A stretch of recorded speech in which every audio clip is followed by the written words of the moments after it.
Welcome! Today I would like to talk with you about the Budwig protocol and especially about sauerkraut. First of all, too many people are thinking the Budwig protocol is just flaxseed oil and cottage cheese and a bit vegetarian diet. But this is far away from what it really is. The Budwig protocol is trying to repair a serious dysfunction of our cells and to use oxygen in a quite better way. For this we need many things. First of all, more energy through more electrons in our body.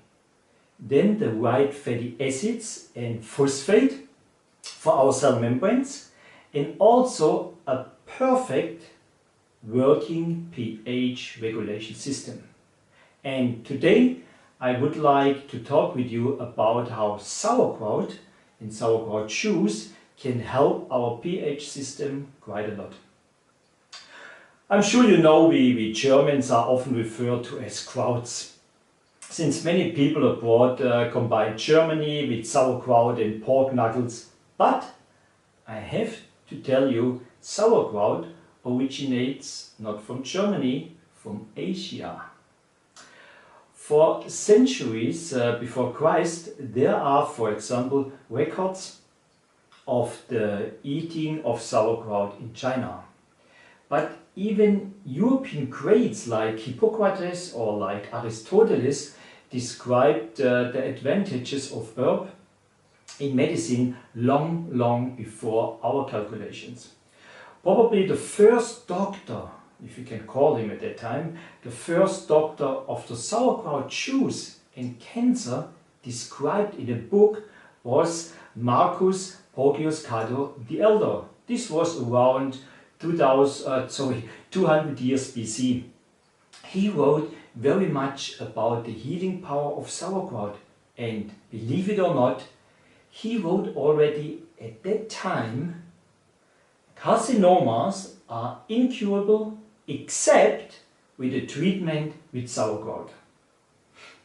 That's interesting, isn't it?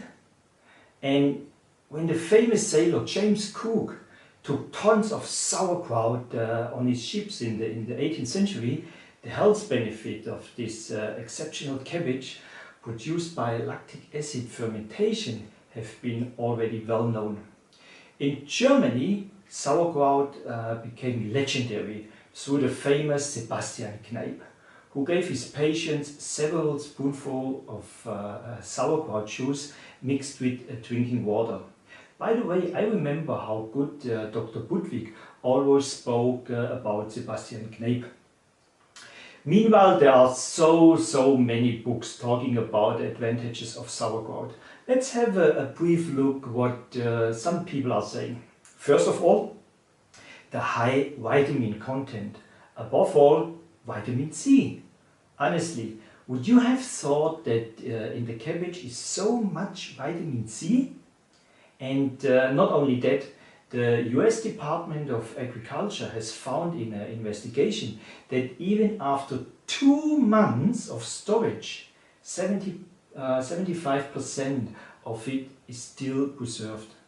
But also other vitamins and minerals are generously contained, like vitamin A, B6, K, calcium, magnesium, potassium, so much, unbelievable, so much.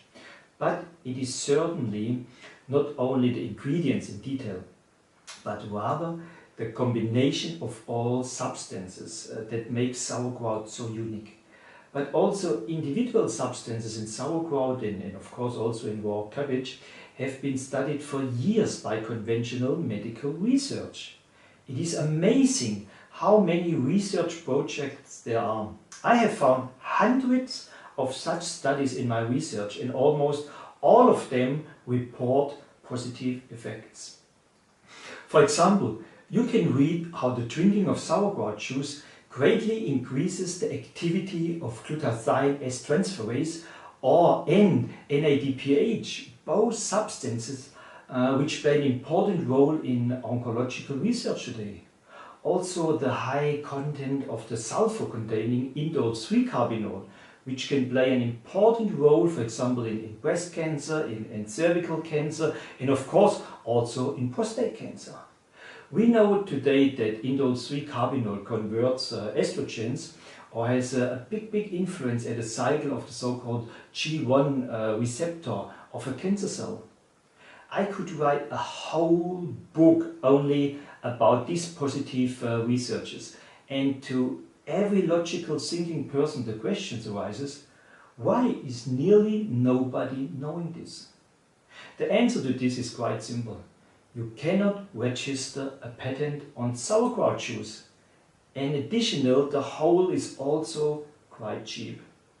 I'm a Schwabian and it's a part in Germany. And what does a Schwabian like me think first? If it's cheap, then it is also not good. Believe me, if another chemical could produce nearly as many positive effects as sauerkraut juice, it would be a worldwide bestseller. I'm 100% sure. And this bestseller would be found in the glass of Espolín and Prozac. Unfortunately, sauerkraut is just, how can I say, something to eat, and will never get back the status it once had. In the oil protein diet, there are basically 3 main reasons for the use of sauerkraut juice, besides of course the positive influence of the intestinal environment. But today I would like to talk about these 3 main reasons. So why is it so important to drink sauerkraut juice if you do the Budwig protocol?